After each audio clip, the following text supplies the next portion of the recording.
You want to have it short and concise with, if it is an email, height, weight, email address, transcript already attached, huddle. If you send out 100 of those and you get three bites, you got 3 bites. But the recruiting process can be hard. That's why today I want to show you guys how you can use social media platforms such as Twitter to streamline this process for you. Make sure you stay to the end to hear a live recorded phone call with a Division I coach where he will talk about how this process ties into Twitter and how you can use it to better yourself and get your exposure. With that being said, let's get into the video. So step 1, set up your page to where it reflects you as a brand. We create a Twitter profile. We want to keep it simple and we want to make it reflect all of the highlights that we have as athletes. To help you guys out, I've decided to walk through the process with you and show you step by step how to set up your Twitter profile the correct way. So as you can see, I have my page right here. If I was a high school athlete, these are the things that I would do to make sure that my page is simple and professional and reflects my brand. Alright, so to start out, we want to make sure that our bio, our profile picture, and our cover picture all looks professional and reflects us as an athlete, whether your sport is football, basketball, track, whatever you do.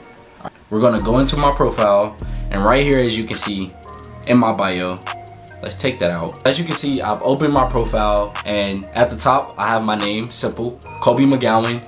Guys, make sure you do not put a nickname or anything crazy unless your nickname is what people literally call you, what coaches will identify you. And the reason for this is because when you're getting mentioned in your local newspaper or you're getting mentioned online or in these camps, whatever name they mention you in is what coaches are going to look you up as. So make sure you keep it simple, keep it professional, try to do your regular name. If you have a nickname that everyone calls you and you know that coaches are going to call you that as well, then proceed to use your nickname. Other than that, use simple name. Okay, so I have my name right here, Kolby McGowan. I even added an emoji just to give a little bit of flavor. We got the island emoji, McGowan Island. Let's go, all my DBs. Don't steal that from me, but if you want a little swag on it, then you can do that, that's fine. Okay, so as you can see in my bio, I have my high school first, so Notre Dame High School, my class 2022, and then I have my height and weight. Make sure on your height and weight that you're not lying. That's just bad. You don't want to do that. That's a huge mistake. Put your position beside that, corner, and then put your city and state. Chattanooga, Tennessee, that's where I'm from. Next, you want to put your GPA and your ACT scores or SAT scores if you've taken them. So this is all made up, but don't lie on none of this. I'm just doing this for an example. 4.2 GPA, 31 ACT. And then if you have a star rating, you want to list that. Make sure that it's verifiable and make sure that it's a legit star rating and you didn't just get it from a friend or your coach or something like that. So you'll put that right here. 5-star cornerback, and then any achievements you have, All-State, any honors, any things like that, Under Armour All-American. Whatever you have, whatever achievements you've got, make sure you list them, okay? Make sure you list all of them. That's how your bio should look so people know who you are. And this website right here, this is the perfect place that you can put your huddle link. And that way, when people come to your profile, they can immediately click the link and see the highlights as the first thing. My profile picture is okay right now. What I want you guys to try to do is include an action photo or some type of picture that makes you look big, strong, whatever. Keep in mind, this is to show you off, okay? So right here, I'm gonna put an action photo of me catching the ball as the profile pic. Boom, boom, put that down. So active outreach is the part where go look for teams and programs that you think are best fits for you. And the biggest key here is to make sure that you're being real with yourself, okay? If you know that you're undersized and you haven't did anything on the field, don't go following Nick Saban and DMing Nick Saban every day trying to get recruited to the University of Alabama. Be very, very realistic with yourself, but also shoot for the stars. You have to find balance between both. One way you can figure out if schools are a good fit for you is by getting a list of schools that you know you are genuinely interested in and that you can see yourself playing at. Start looking up their rosters, start going online to their websites and just kind of look at the players that play your position that are already there. I'll show you guys an example of this. All right, so say I am 6'1" and I weigh right now at 186 pounds, just hypothetically speaking. What I would do is I would figure out maybe 2 or 3 schools that I really like and that I could realistically see myself at. For example, North Dakota State. Say you want to go to North Dakota State, right? Here's what I would recommend doing. Go to Google, look up North Dakota State football roster. Okay, and when we look up this football roster here, what we're gonna do is we're gonna go to their website, and now we're just gonna go through it and look at their receivers. Look who they recruited and look at how those guys measure up to you. So Zach Mathis, let's look. 6'6", 203. So you know he has a little more weight than 186 and he's a little taller than 6'1". So you know they like taller receivers. You know, let's keep looking. There might be 6'5", 208 right here. He's a taller, bigger receiver. Okay, let's look at one more receiver. Bryce Lance, 6'3", 193. For me, looking at North Dakota State's roster right now, I already see that 3 of their receivers are above the height of 6'2". Does that mean that I should not follow North Dakota State coaches or reach out to them or try to shoot my shot if I think I can play? No, I'm not saying that.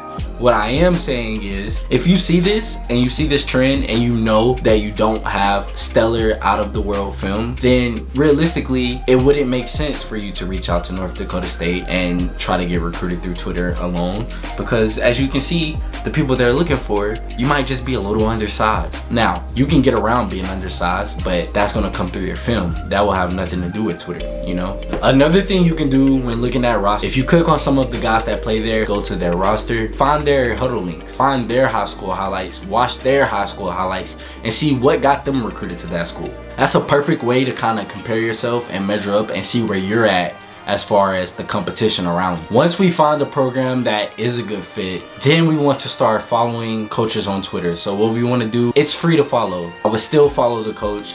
I would still follow all the coaches on the staff, and I would still show my interest for that program. Is to go to Twitter. Let's look up JMU football. So say you want to play at James Madison University. We go here to their profile, to their Twitter profile. First thing you want to do is follow their Twitter. They may follow you back, they may not. If they don't follow you back, it's not the end of the world. You're sending signals, notifications to their phone that you're interested in the program. Usually you want to go down their profile and see if they tag any of their coaches. So look, me scrolling down, 3 seconds into me scrolling down, I already see the head football coach's Twitter profile. If I'm interested in this program, I'm gonna go here. We're gonna look at his profile. We might like a tweet, you know, might like 2 tweets. Don't overdo this though. Do not spam them, do not blow them up. It's not a good look. If college coaches wanna recruit you, they will recruit you based off of your film. That's the #1 thing to keep in mind, guys, here is that you can't do any of this without film. Film is the #1 most important piece of getting recruited. This only is here to help with the exposure. That's it. Make sure you have great film first, because if you don't have great film, none of this matters. Here we are under Kurt Cignetti, head football coach at James Madison University. We've liked a couple of his tweets. Obviously, as you can see, he doesn't have a DM button. Most head coaches will not. What you want to do is find the assistant football coaches. Assistant coaches. So, and as you can see, he's following a couple of high school kids back, which means these are probably the kids that's getting recruited by him right now. So also another tip, if you want to know who your competition is, go to a program that you're interested in, go to their profile, find the head coach, and see if you can find any high school people that he's following currently. Those are the competition. That's people that he's interested in. All right, Matt, Director of Football Operations, we want to follow him. So we will follow. And as you can see, the list just goes on and on. You just continually follow the coaches. And last but not least, posting content and promoting yourself. Make your Twitter page an advertisement for you as an athlete and a football player. So what you want to do here is every time you hit a new max, every time you get a new 40 time, post it on Twitter. Post it, post it, post it. Anytime you get recognized for anything great on the field or even in the classroom, post it on Twitter. Show these coaches why you're a great recruit, why you're a great fit for their program. Once you start following these coaches, some of them will start clicking on your profile and they'll start scrolling. If they see you posting about you're going to this party later tonight, or inappropriate things, they're just going to immediately click off. Number one thing you can do is promote content that is about you and promotes you as an athlete and as a prospect.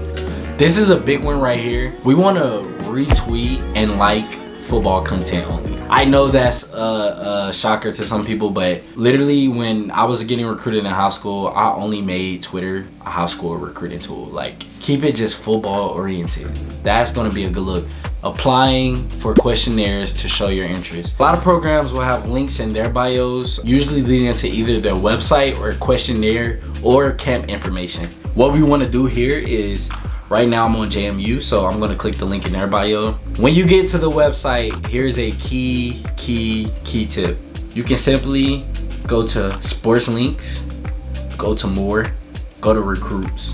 Always try to fill out questionnaires. What this is going to do for you is it's going to put you into the system. If you're currently not on their radar or they know nothing about you, this is a great way to just get entered into their portal. If your film is great, then this is a easy way to kind of get exposure for yourself. That's all I have for this video, guys. Stay this far to the end. I have a special treat for you guys.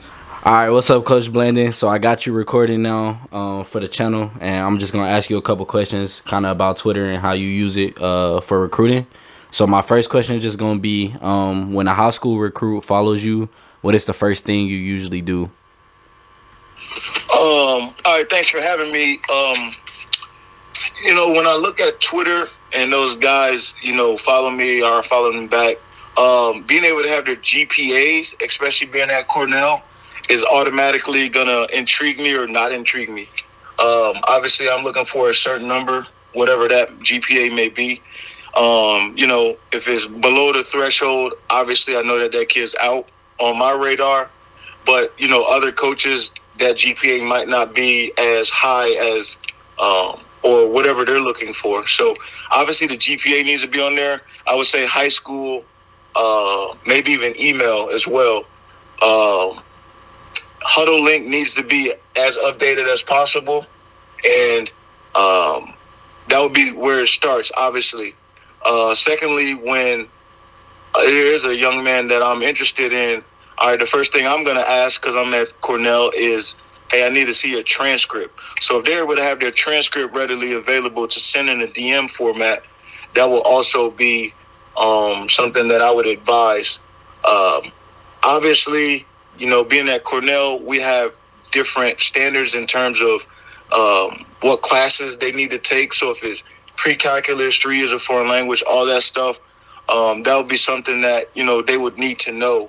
Obviously, they don't have to necessarily put that in their profile, but, being able to put GPA, name, email, possibly if they run track, with their track times, 40 times, height and weight, definitely as accurate as possible. If it's something that they can do with their wingspan, height and weight on a video, and also post that video, that would be something that would be intriguing to some coaches as well.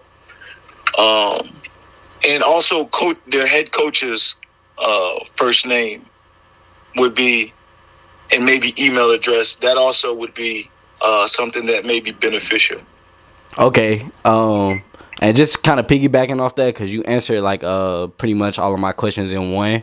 I was just gonna ask you kind of as far as a recruit reaching out to you, with or any coaches in general, would you say coaches prefer just direct DMs on Twitter, or do they prefer email? What would you kind of when you're looking or getting contacted from recruits, what is your preferred method? Or well, I'm new to Twitter, so DM is gonna be probably the most used, most common thing right now. Mm-hmm. We get so many emails a day. I would say, at least, it depends on the season, but I could get anywhere from 10 to 30 prospect emails a day, depending on the season. Some coaches may just delete them. Some coaches may look under the rug and try to find the kid. So that means they're looking at the emails. But again, you want to have it short and concise with, if it is an email, height, weight, email address, transcript already attached, huddle. If you send out 100 of those and you get three bites, you got 3 bites. But I would say Twitter DM may be probably more prevalent in nowadays with that information.